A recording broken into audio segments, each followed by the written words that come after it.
அடிமொய் எழுத வந்த கிளி போராடுது, அத பொய் எழுத வச்ச கிளி சீராடுது.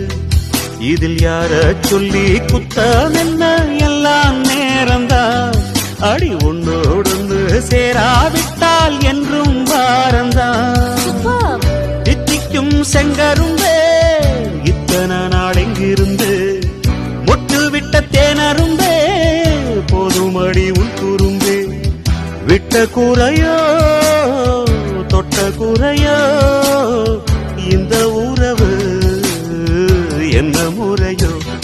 ஒரு கோல கிளி சோடி தன்ன தேடுது தேடுது மான், அது திக்க விட்டு திசைய விட்டு நிக்குது நிக்குது முன். இப்ப வருமோ எப்ப வருமோ ஆசை பிறந்தா